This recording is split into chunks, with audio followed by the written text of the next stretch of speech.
Take it away. Steph, do you have any current update on Caitlin's back or how she's doing right now? No current update. There was a clip of a play where she got pushed in the neck during the game. Have you seen that? Did that have any impact on her health in this one? I just saw it. I'm not sure if it had any impact on her health or not. But it was egregious. The fact that it was a no call. I heard about it at halftime. I brought it to the attention of the officials at halftime. Watch that moment carefully. Stephanie White just saw the clip of Alyssa Thomas pushing Caitlin Clark in the throat during the game, and her response? Suddenly she knows Caitlin's name. Suddenly she's outraged about the officiating. Suddenly she's standing up for her superstar. But here's what makes this moment so revealing. Where was this energy all season long? Where was this passion when Caitlin was getting mauled game after game without a word from her head coach? This press conference happened after the Fever lost to the Connecticut Sun in overtime, May 14th, 2024. And what we're watching is either genuine outrage or the most convenient deflection in WNBA coaching history. Yet, we still had 11 fouls in the fourth quarter to their 2. They still shot 24 free throws in the second half. All right, now it sounds like you're trying to blame the free throws for you losing. No, why don't you explain why you pulled Caitlin Clark out at the end of the first when she was cooking? The girl had 13, she had it rolling. Why did you take her out? Why don't you explain why you pulled Caitlin Clark at the end of the second when the girl was cooking? Caitlin Clark had it rolling and you kept pulling her out. But Kelsey Mitchell was able to play 19 out of the 20 minutes in the first half. Why did you keep subbing Caitlin Clark out? Maybe that played a part into why you lost this. There it is, 11 fouls in the fourth quarter for Indiana versus 2 for Connecticut, 24 free throws for the Sun in the second half, and Stephanie White is putting it all on the referees. But let's talk about what she's not mentioning.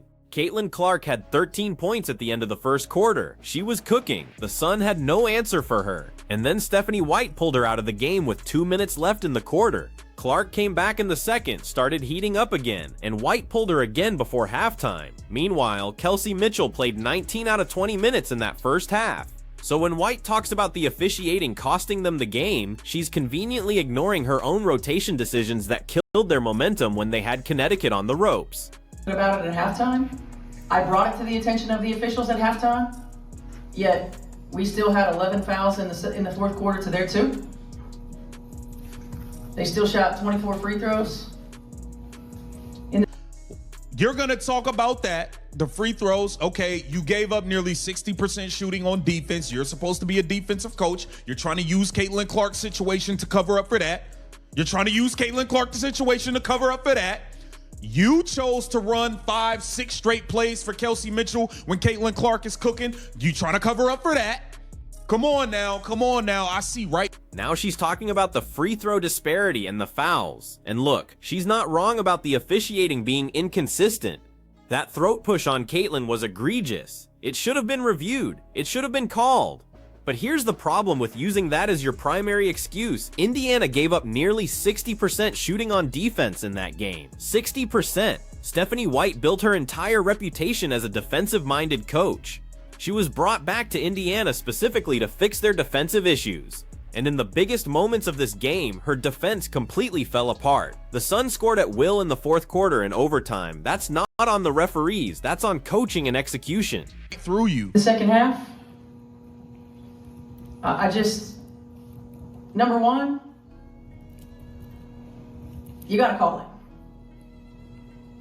it. It's absolutely egregious and utterly disrespectful.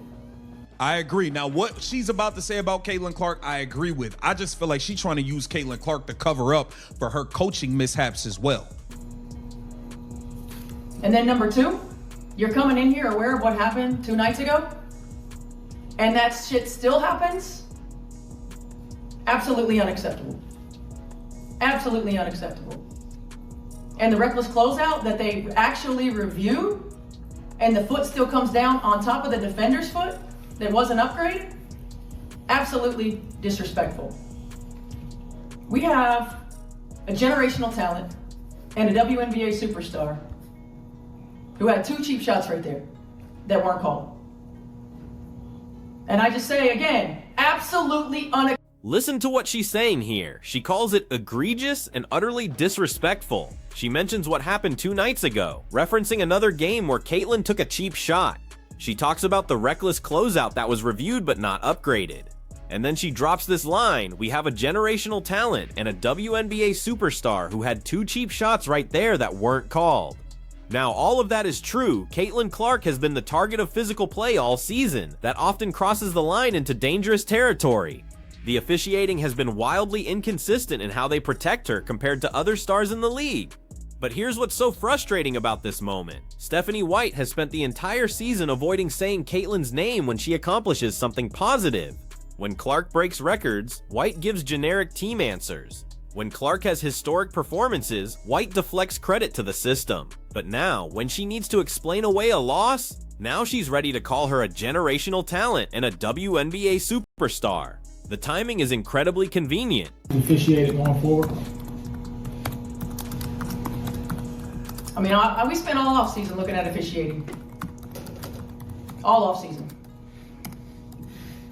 And I still say the one thing that we keep asking for is consistency. She is not called the same way everybody else is called.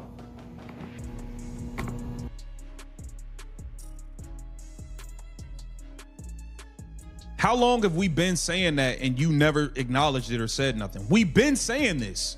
We've been saying this. You just now, welcome to the damn party. Finally. And there's the kicker.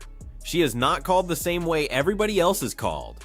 Stephanie White finally acknowledging what everyone watching this league has been screaming about for months. Caitlin Clark gets hammered on drives with no whistle. She gets grabbed off ball with no call. She takes hits that would send other stars to the free throw line 10 times a game, and the refs swallow their whistles. White says she's been looking at officiating all offseason, asking for consistency. That's great, but why did it take a loss for her to say this publicly? Why didn't she stand up for Caitlin after the first 5 games of this pattern? Why didn't she call out the inconsistency in November when it was just as obvious? The answer is simple, because she needed a narrative to explain this loss, and Caitlin Clark's treatment by the refs gave her the perfect one. Scoreboard. No, we were aware. We were supposed to use it. Yeah. Did you attempt to call it and the referees didn't call it, or what was it, miscommunication? What happened? I think it just didn't get called. It didn't get called. You know, that's something when we get the rebound, we secure the I think it just didn't call. No, your ass forgot to call timeout. That is a coaching mishap. This is what I'm saying. She tried to use Caitlin Clark as a cover-up. You ain't never stood up for Caitlin for real, for real. When Caitlin Clark accomplishes things, you don't even want to say her name. You forgot to call timeout on the last play when y'all got the rebound. You forgot. That is a coaching mishap. She's trying to use Caitlin Clark as a cover-up, y'all. I'm not buying it. rebound. We called timeout. We got the rebound, and we were getting ready to call it, and it didn't. Now we get to the coaching mistake that really exposes what this press conference is about. The reporter asks about the final play of regulation. Indiana got the rebound with a chance to win the game. They had a timeout available. A reset timeout that would have let them draw up a play, get their best players in position, and take a quality shot to win it. And Stephanie White says she was getting ready to call it, and it didn't happen. Think about that. You're the head coach. Your team just grabbed a crucial rebound. You have a timeout in your pocket. The game is on the line, and you don't call it. That's not on the referees. That's not on Alyssa Thomas or the officiating crew. That's on you. That's a fundamental coaching mistake in the most critical moment of the game. And instead of owning that, instead of saying, I should have been more aggressive getting the officials' attention, White glosses over it in about 10 seconds and pivots back to talking about the free throw disparity. Here's what makes this entire press conference so calculated. Stephanie White is not wrong about the officiating. She's not wrong that Caitlin Clark gets treated differently than other stars. She's not wrong that the throat push should have been called, and that the physical play against Clark often crosses the line. All of those things are true, but she's using those truths to create a smokescreen for her own coaching failures in this game. Let's walk through what actually happened in this loss. First quarter, Caitlin Clark comes out on fire, scores 13 points, and has Connecticut's defense scrambling. The Fever are in complete control. Then White pulls Clark with 2 minutes left in the quarter for a rest, and the momentum shifts. The Sun go on a run. Indiana's offense stagnates without their primary creator. By the time Clark comes back, they've lost the lead they built with her dominance. Second quarter, same pattern. Clark starts cooking again, creating shots for herself and others. The offense is humming, and White pulls her again before halftime. Meanwhile, Kelsey Mitchell plays almost the entire first half. Now, Mitchell is a good player. She's an important part of this team, but she's not Caitlin Clark. She's not the player defenses are scheming to stop. She's not the one who had 13 points in the first quarter. The rotation decision makes no sense if your goal is to win the game. Third quarter, Clark comes out aggressive again, trying to retake control of the game. She has a turnover, and White immediately benches her. Not for a quick breather, but for an extended stretch. The message it sends is clear: mistakes will not be tolerated. But here's the thing about superstars: they need the freedom to make mistakes.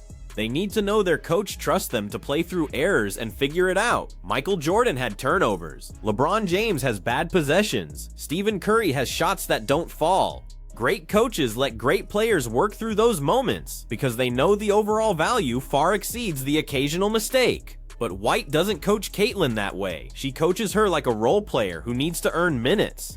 Fourth quarter and overtime. This is where the defensive collapse happens. Connecticut shoots nearly 60% from the field in crunch time. They get to the rim at will, they hit open threes, they execute their offense with barely any resistance.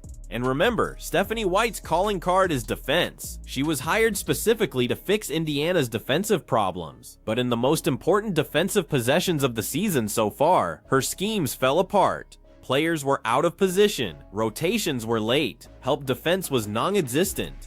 That's coaching. And then the final play of regulation. The Fever get the rebound. They have a timeout. It's the perfect moment to use it.